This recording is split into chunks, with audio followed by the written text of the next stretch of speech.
Hi all. നമ്മൾ ഇതിന് മുന്നത്തെ ക്ലാസ്സിൽ സയന്റിഫിക് മാനേജ്മെന്റ് പ്രിൻസിപ്പിൾസിനെ കുറിച്ചിട്ടാണ് നോക്കിയത്. Scientific management by F.W. Taylor. ഇനി നമ്മൾ നോക്കാൻ പോകുന്നത് അഡ്മിനിസ്ട്രേറ്റീവ് മാനേജ്മെന്റിനെ കുറിച്ചിട്ടാണ്. നമ്മൾ +1 വളരെ ഡീറ്റെയിൽ ആയിട്ട് പഠിച്ചതാണ് ഫയോളിന്റെ 14 പ്രിൻസിപ്പിൾസും ഒക്കെ. അപ്പൊ നമുക്ക് നോക്കാം. അപ്പൊ ആദ്യം പറഞ്ഞ പോലെ തന്നെ administrative management introduced by Henri Fayol ആണ് ഫാദർ ഓഫ് അഡ്മിനിസ്ട്രേറ്റീവ് മാനേജ്മെന്റ് എന്നറിയപ്പെടുന്നത്. ഇതൊക്കെ എക്സാമിന് പലവട്ടം വന്നിട്ടുള്ളതാണ്, ഇനിയും വരാൻ സാധ്യതയുള്ളതാണ്. ഇതെന്താന്ന് വെച്ചാൽ overall administration of the organisation. അതായത് ടൈലർ പറയുന്ന പോലെ ഷോപ്പ് ഫ്ലോർ എഫിഷ്യൻസി അല്ല, ഓവറോൾ ഒരു ഓർഗനൈസേഷന്റെ എഫിഷ്യൻസി, അതുപോലെ അഡ്മിനിസ്ട്രേഷൻ ആണ് ഈ ഫയോള് പറയുന്നത്. Administrative management theory emphasise the management of the entire organization through proper planning, organizing, commanding, coordinating, and controlling. It highlights the function of management and principle of administration that managers should follow to ensure efficiency and discipline. Managers follow ചെയ്യേണ്ട കുറച്ച് ഫങ്ഷൻസും അതുപോലെ പ്രിൻസിപ്പിൾസും ഒക്കെയാണ് Fayol പറയുന്നത്. ഇതിൽ നമുക്ക് രണ്ട് കാര്യങ്ങളാണ് മെയിനായിട്ട് പഠിക്കാനുള്ളത്. ഒന്ന് 14 പ്രിൻസിപ്പിൾസും അതുപോലെ ഫയോളിന്റെ മാനേജ്മെന്റ് ഫങ്ഷൻസും. ഇതിൽ 14 പ്രിൻസിപ്പിൾസ് നമ്മൾ ഓരോന്നും എന്താന്ന് ഒരു 1 ലൈനിൽ അറിഞ്ഞിരിക്കണം. അത് വെരി ഇമ്പോർട്ടൻ്റ് ആണ് ക്വസ്റ്റ്യൻ എക്സാം പോയിന്റ് ഓഫ് വ്യൂല്. സോ നമുക്ക് ആദ്യം 14 പ്രിൻസിപ്പിൾസ് എന്താന്ന് നോക്കാം.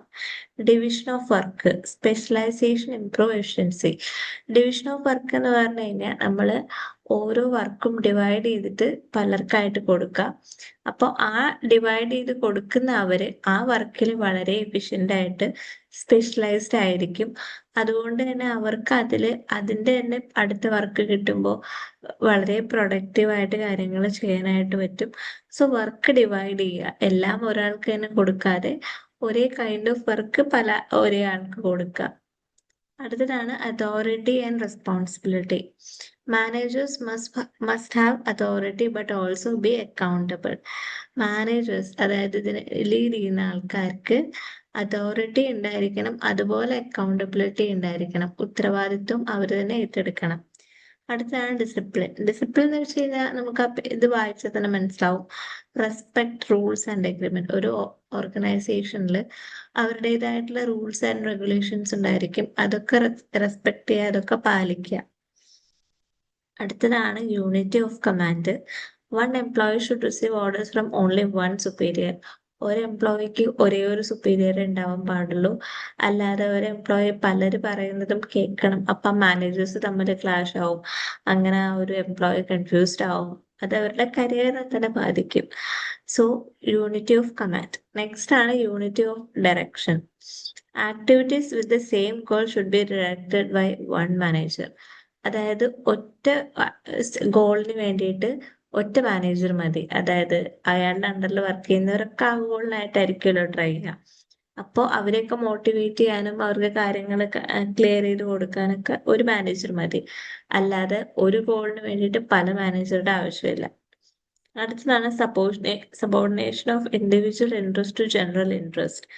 അതായത് നമ്മുടെ ഓർഗനൈസേഷന്റെ ഗോൾ ആയിരിക്കണം പ്രധാനം, അത് കഴിഞ്ഞിട്ട് വേണം ഇൻഡിവിജ്വൽ ഇൻട്രസ്റ്റുകൾ നമ്മൾ പരിഗണിക്കാൻ. ബട്ട് സ്റ്റിൽ രണ്ടും വേണം. നമ്മുടെ ഇൻഡിവിജ്വൽ ഇൻട്രസ്റ്റും ജനറൽ ഇൻട്രസ്റ്റും ഈക്വൽ ആവുകയാണെങ്കിൽ വളരെ നല്ലത്. അടുത്തതാണ് റെമ്യൂണറേഷൻ. പേര് പോലെ തന്നെ ഓരോ എംപ്ലോയീസിനും ഫെയർ ആയിട്ടുള്ളൊരു റെമ്യൂണറേഷൻ കൊടുക്കുക. അടുത്ത centralisation. Balance between central authority and decentralisation. അതായത് നമ്മൾ സെൻട്രലൈസേഷൻ എന്ന് വെച്ചാൽ എന്താ, ഒരൊറ്റ സ്ഥലത്ത് നിന്ന് പവറും എല്ലാം കൊടുക്കുക, അവര് ബാക്കിയുള്ളവർക്ക് കാര്യങ്ങൾ ഡയറക്റ്റ് ചെയ്യുക. പക്ഷെ അതിന്റെ കൂടെ ഡീസെൻട്രലൈസേഷൻ കൂടി വേണമെന്നാണ് പറയുന്നത്. ആ ഒരു സെൻട്രലൈസേഷന് അവര് വേണം ബാക്കിയുള്ളവർക്ക് അതിനുള്ള, അതായത് താഴെ ലെവലിലുള്ളവർക്കൊക്കെ കുറച്ച് കുറച്ച് പവർ കൊടുത്താൽ അവരതിന് അക്കൗണ്ടബിൾ ആയിരിക്കും, അവർ അത് വളരെ എഫിഷ്യൻ്റ്ലി ചെയ്യും. അത് മാത്രമല്ല, സെൻട്രലൈസേഷൻ ആകുമ്പോൾ ഒരു മാനേജർക്ക് എത്ര പേരെ എങ്ങനെ ഒക്കെ മാനേജ് ചെയ്യാൻ പറ്റും, അതിനൊരു ലിമിറ്റ് ഉണ്ട്. അടുത്തതാണ് സ്കെയിലർ ചെയിൻ എന്ന് പറയുന്നത്. ഒരു ക്ലിയർ ചെയിൻ ഓഫ് അതോറിറ്റി ഉണ്ടായിരിക്കണം. നമ്മൾ പറയുമല്ലോ top level, middle level, lower level എന്നൊക്കെ.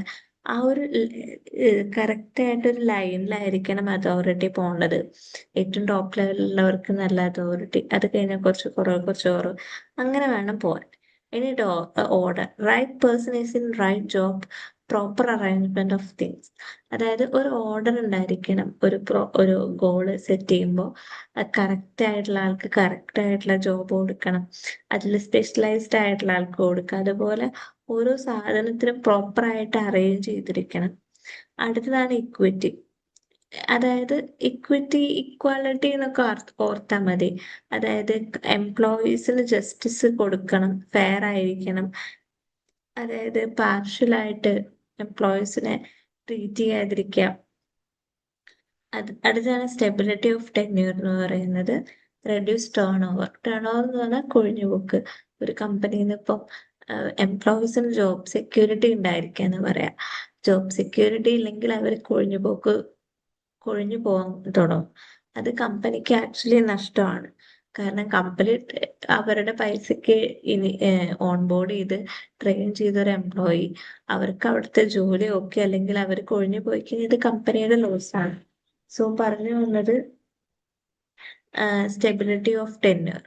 അടുത്തതാണ് ഇനീഷ്യേറ്റീവ് എന്ന് പറയുന്നത്. Encourage employees to contribute ideas.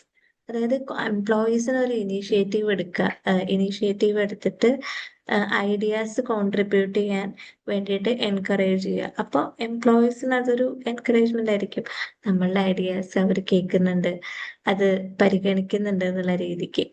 അടുത്താണ് എസ്പിരിറ്റ് ഡികോപ്സ്. ഇത് കേട്ട് കഴിഞ്ഞാൽ നമുക്ക് മനസ്സിലാവില്ല, പക്ഷേ ഇത് nothing but team spirit, harmony എന്നൊക്കെയാണ്. അതായത് എമംഗ് എംപ്ലോയീസ് ഒരു യൂണിറ്റി ഉണ്ടായിരിക്കണം. ഇതൊരു ഫ്രഞ്ച് വേർഡാണ്, എസ്പിരിറ്റ് ഡികോപ്സ്. നമ്മൾ ഇതുപോലൊരു സയന്റിഫിക് പ്രിൻസിപ്പിൾ പഠിച്ചിട്ടുണ്ട്, ഹാർമണി നോട്ട് ഡിസ്കോർഡ് എന്ന് പറഞ്ഞിട്ട്. രണ്ടും ഏകദേശം അർത്ഥം സെയിം ആണ്. ഒരു ഹാർമണി ഉണ്ടായിരിക്കണം, ഒരു യൂണിറ്റി ഉണ്ടായിരിക്കണം എംപ്ലോയീസ് തമ്മിൽ. പരസ്പരം വഴക്കാണെങ്കിൽ അത് ഓർഗനൈസേഷണൽ ഗോളിനെ ബാധിക്കും. അപ്പൊ ഇത്രയുള്ള 14 principles of Henry Fayol's management, administrative management. ഇനി ഫങ്ഷൻസ് ആണ് പറയുന്നത്. ഇത് പെട്ടെന്ന് കാണുമ്പോൾ നമുക്ക് +1 പഠിച്ച planning, organising, staffing, directing, controlling ആണെന്ന് തോന്നും. അല്ല, ഇതിൽ ഡിഫറൻസ് ഉണ്ട്. ഇത് ഫയോളിന്റെ വ്യൂവിലുള്ള ആ ഒരു മാനേജ്മെന്റ് പ്രോസസ്സിന്റെ ഇനീഷ്യൽ സ്റ്റേജ് ആണ്. ഫയോളാണിത് സ്റ്റാർട്ട് ചെയ്തത്.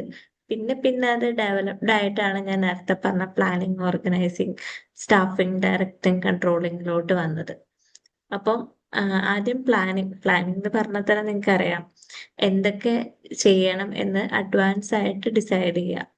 ഓർഗനൈസിങ് എന്ന് വെച്ച് കഴിഞ്ഞാൽ അതിന് വേണ്ട കാര്യങ്ങളൊക്കെ ഓർഗനൈസ് ചെയ്യുക, റിസോഴ്സസ്, അതുപോലെ ആക്ടിവിറ്റീസ്, ആൾക്കാര്, അതുപോലെ തിങ്സ് എല്ലാം ഓർഗനൈസ് ചെയ്യുക. കമാൻഡിങ് എന്ന് വെച്ച് കഴിഞ്ഞാൽ ടോപ്പ് ലെവൽ മാനേജ്മെന്റ് ആണല്ലോ, അല്ലെങ്കിൽ മാനേജേഴ്സ് ആണ് ഇതിനെ ഡയറക്റ്റ് ചെയ്യുക. ഇപ്പൊ സബോർഡിനേറ്റ്സിനെ ഡയറക്റ്റ് ചെയ്യുക, നന്നായിട്ട് ലീഡ് ചെയ്യുക. കോർഡിനേഷൻ എന്ന് വെച്ച് കഴിഞ്ഞാൽ പല പല ആക്ടിവിറ്റീസ് ആയിരിക്കും അവിടെ ഉണ്ടാവുക. ആ ഒരു ആക്ടിവിറ്റീസ് നല്ല രീതിക്ക് കോർഡിനേറ്റ് ചെയ്യുക, അത്രേ ഉള്ളൂ. അതുപോലെ കൺട്രോളിംഗ് എന്ന് വെച്ച് കഴിഞ്ഞാൽ നമ്മളിനി ഇൻ ഫ്യൂച്ചറിൽ ഇപ്പോൾ ഓൾറെഡി നമ്മൾ പ്ലാൻ ചെയ്തത് എന്താണ് സംഭവിച്ചത്, എന്താണ് അതിൽ ഡിഫറൻസ്, ആക്ച്വൽ പെർഫോമൻസും പ്ലാനിങ്ങും ആയിട്ട് എന്തൊക്കെ ഡിഫറൻസ് ഉണ്ട്. ഇനിയിപ്പോൾ അതിലെന്തെങ്കിലും പ്രശ്നം വന്നാൽ നമുക്കറിയാലോ എന്തുകൊണ്ടാണ് പ്രശ്നം വന്നത്. അതിന് വേണ്ടിയിട്ടുള്ള കറക്റ്റീവ് മെഷേഴ്സ് എടുക്കുക, കറക്റ്റീവ് ആക്ഷൻസ് എടുക്കുക. ഇത്രയാണ് functions of management in Fayol's view പറയുന്നത്. ഇനി അടുത്തതാണ് മാനേജ്മെന്റ് പ്രോസസ്. ഇതിലും പലതും സെയിം ആണ്, പക്ഷെ പലതും ഡിഫറെന്റ് ആണ്. അതായത് ഫയോളിന്റെ വ്യൂ അല്ല ഇത്. ഫയോളാണ് ഇത് സ്റ്റാർട്ട് ചെയ്തതെങ്കിലും പിന്നെ അത് ഡെവലപ്ഡ് ആയിട്ടാണ് ജനറൽ മാനേജ്മെന്റ് പ്രോസസ് ആയിട്ട് പിന്നെ വന്നത്. ആദ്യത്തെ പ്ലാനിങ് ഇതൊക്കെ സെയിം തന്നെയാണ്, 1-2 സാധനങ്ങൾ ആഡ് ചെയ്തു എന്നേ ഉള്ളൂ. Deciding in advance what to do, how to do, when to do, who's to do it. എന്ത്, ആരെ, എപ്പോ, എങ്ങനെ ചെയ്യണം എന്നുള്ളതാണ് പ്ലാനിങ്. അതൊരു പ്രൈമറി ഫങ്ഷൻ ആണ്. ഫ്യൂച്ചർ ഓറിയന്റഡ് ആണ്, കണ്ടിന്യൂസ് ആണ്. നമ്മൾ എപ്പോഴും ആ ഒരു ഇത് അച്ചീവ് ചെയ്യുന്നവർ നമുക്ക് പല കാര്യങ്ങളും പ്ലാൻ ചെയ്യുന്നുണ്ടാവും. ഫ്യൂച്ചറിന് വേണ്ടിയിട്ടാണ് നമ്മൾ പ്ലാൻ ചെയ്യുക അല്ലെ. അതുപോലെ പ്രൊവൈഡ് ഡയറക്ഷൻ ആണ്, നമ്മൾ എന്ത് ചെയ്യണം എന്നുള്ള ഡയറക്ഷൻ ആണ്. ഡയറക്ഷൻ എന്ന് വെച്ച് കഴിഞ്ഞാൽ ആ ചെയ്യുന്ന ടൈമിലല്ല, ചെയ്യുന്നതിന് മുന്നേ ഡയറക്റ്റ് ചെയ്യുന്നതാണ് പ്ലാനിങ് എന്ന് പറയുന്നത്. പിന്നെ റെഡ്യൂസ് അൺസർട്ടനിറ്റി, അതായത് എന്താണ് നമുക്ക് ഫ്യൂച്ചർ അറിയില്ലല്ലോ. അപ്പൊ അതിലെന്തെങ്കിലും പ്രശ്നങ്ങൾ ഉണ്ടാവാതിരിക്കാൻ വേണ്ടിയിട്ടാണ് നമ്മൾ മുന്നേ കൂട്ടി എല്ലാം പ്ലാൻ ചെയ്യുന്നത്. ഇപ്പൊ ഫോർ എക്സാമ്പിൾ പറയുകയാണെങ്കിൽ ബഡ്ജറ്റ് പ്രിപ്പയർ ചെയ്യുക. അപ്പൊ ആ ഒരു എന്തെങ്കിലും ഒരു ഒരു വർക്ക്, ഇപ്പൊ ഫോർ എക്സാമ്പിൾ ഒരു ഇവന്റ് മാനേജ്മെന്റിനെ ചിന്തിക്കുക. ഇവന്റ് മാനേജ്മെന്റ് നടത്തുന്ന ഒരു കമ്പനിയാണ്, അവരൊരു ഇവന്റ് നടത്താൻ പോവാണ്. അപ്പൊ അതിന് എന്തൊക്കെ ബഡ്ജറ്റ് വരും, അതിന് എന്തൊക്കെ പൈസ, അവരെത്രയാണ് എമൗണ്ട് തരുന്നത്, അതിനനുസരിച്ച് എന്തൊക്കെ സാധനങ്ങൾ ആ ഇവന്റിൽ ആഡ് ചെയ്യണം എന്നൊക്കെയാണ്. അപ്പം planning is the foundation of management function എന്നാ പറയാ. മാനേജ്മെന്റ് ഫംഗ്ഷന്റെ ഫൗണ്ടേഷൻ ആണ് പ്ലാനിങ്. പ്ലാനിങ്ങിൽ നിന്നാണ് ബാക്കിയുള്ള കാര്യങ്ങളൊക്കെ നടക്കുന്നത്. ഇനി അടുത്തതാണ് ഓർഗനൈസ്. നമുക്ക് ഇതൊക്കെ കുറച്ചുകൂടെ ഡീറ്റെയിൽ ആയിട്ട് കമ്മിങ് വീഡിയോസിൽ നമ്മൾ എല്ലാ മൊഡ്യൂളും ഓരോ വട്ടം ഒന്ന് തീർത്തതിന് ശേഷം നമ്മൾ ഓരോ മൊഡ്യൂളിലെയും ഇമ്പോർട്ടൻ്റ് ആയിട്ടുള്ള ചില കാര്യങ്ങൾ, എക്സാമിന് റിപ്പീറ്റഡ് ആയിട്ട് വരുന്ന കാര്യങ്ങൾ സെപ്പറേറ്റ് ഒരു വീഡിയോ ആയിട്ട് ഇടാന്നാണ് ഞാൻ വിചാരിക്കുന്നത്. കാരണം ഇപ്പോൾ ഫിനാൻഷ്യൽ അക്കൗണ്ടിങ് പറഞ്ഞപ്പോഴും പല കാര്യങ്ങളും വിട്ടുപോയിട്ടുണ്ടെന്നാണ് എനിക്ക് തോന്നുന്നത്. സോ നമ്മൾ എല്ലാ മൊഡ്യൂളും ഓരോ വട്ടം ഒന്ന് കംപ്ലീറ്റ് ചെയ്ത ശേഷം നമുക്ക് 6 മാസം, 5 മാസം എന്തായാലും ടൈമുണ്ട് അക്കൗണ്ടന്റ് എക്സാമിന്. അപ്പോൾ നമുക്ക് അപ്പോഴേക്കും എല്ലാം മെല്ലെ മെല്ലെ തീർക്കാം. നെക്സ്റ്റ് ഓർഗനൈസിംഗ് ആണ്. Identifying and grouping activities, assigning duties, delegating authority and establishing relationship. അതായത് നമ്മൾ ഇപ്പോൾ ഓർഗനൈസ് ചെയ്യുമ്പോൾ, ഇപ്പോൾ ഇവന്റിലാണെങ്കിൽ ഇപ്പം കുറേ കാര്യങ്ങൾ ചെയ്യാനുണ്ടാവും. മെയിനായിട്ട് നമുക്ക് സ്റ്റേജ് ഡെക്കറേറ്റ് ചെയ്യാനുണ്ടാവും. അതുപോലെ ഫ്രണ്ടില് ഇരിക്കുന്ന ആൾക്കാർക്കുള്ള ചെയർ ഡെക്കറേറ്റ് ചെയ്യാൻ. അപ്പോൾ ഒരേപോലത്തെ ആക്ടിവിറ്റീസ് ഗ്രൂപ്പ് ചെയ്യുക. അപ്പൊ ഡെക്കറേഷൻ ആണെങ്കിൽ അത് ഒറ്റ ആക്ടിവിറ്റി ആക്കുക. അതുപോലെ ഫുഡിന്റെ സെക്ഷൻ ആണെങ്കിൽ അതൊരൊറ്റ ആക്ടിവിറ്റി, ഫോട്ടോ എടുക്കുന്നതാണെങ്കിൽ ഒറ്റ ആക്ടിവിറ്റി. അങ്ങനെ ഡ്യൂട്ടീസ് അസൈൻ ചെയ്ത് അതോറിറ്റി ഡെലിഗേറ്റ് ചെയ്യാം. ഇപ്പൊ ഇവന്റ് തന്നെ ആവണമെന്നില്ല കേട്ടോ.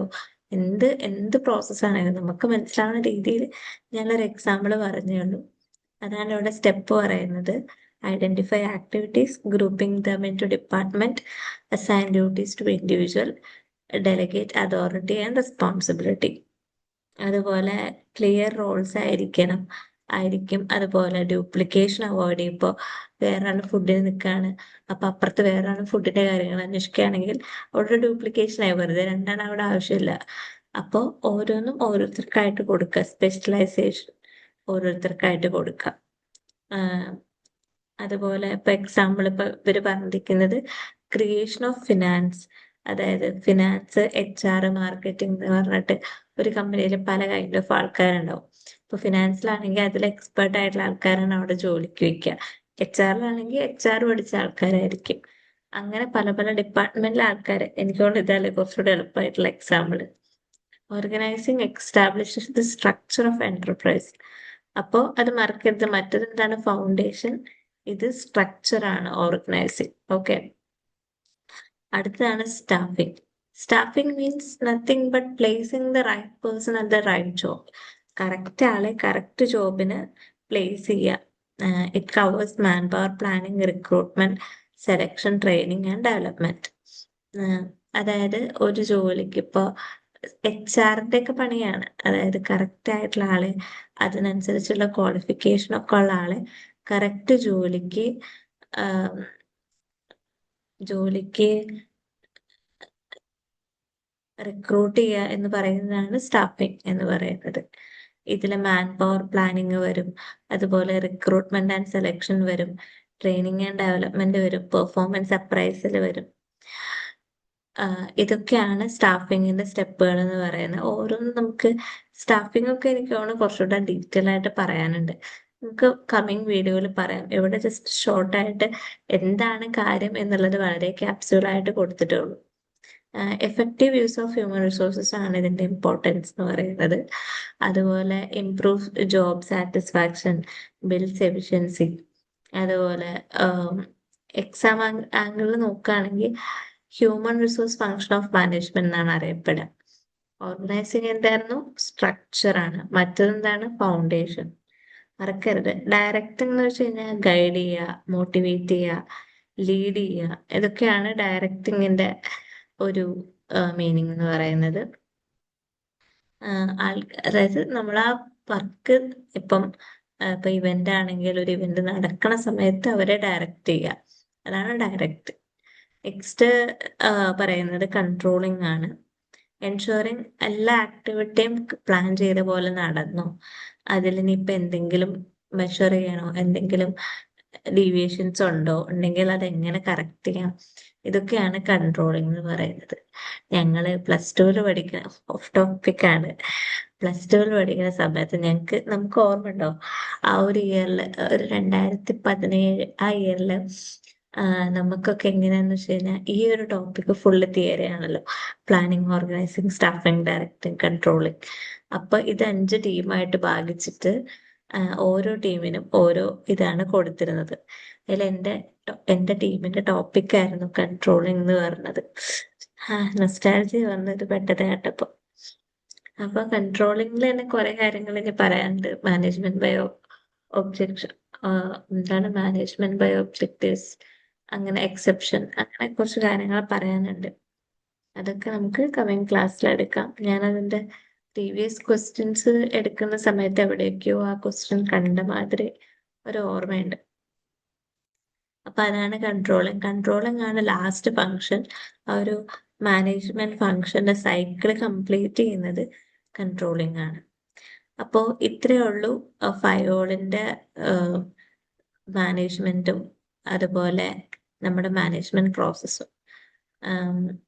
എന്താ പറയുക, അഡ്മിനിസ്ട്രേറ്റീവ് മാനേജ്മെന്റ് കഴിഞ്ഞു, ആളുടെ ഫങ്ഷൻസ് പറഞ്ഞു, management process, general management process പറഞ്ഞു. ഇനി നെക്സ്റ്റ് നമുക്ക് ലീഡർഷിപ്പ് ആണ്. ലീഡർഷിപ്പ് നമുക്ക് അടുത്ത ക്ലാസ്സിൽ എടുക്കാം. നമുക്ക് കുറെ ലെങ്തി വീഡിയോ വേണ്ടാന്ന് വെച്ചിട്ടാ. അപ്പം thank you for watching. Let's wind. Bye bye.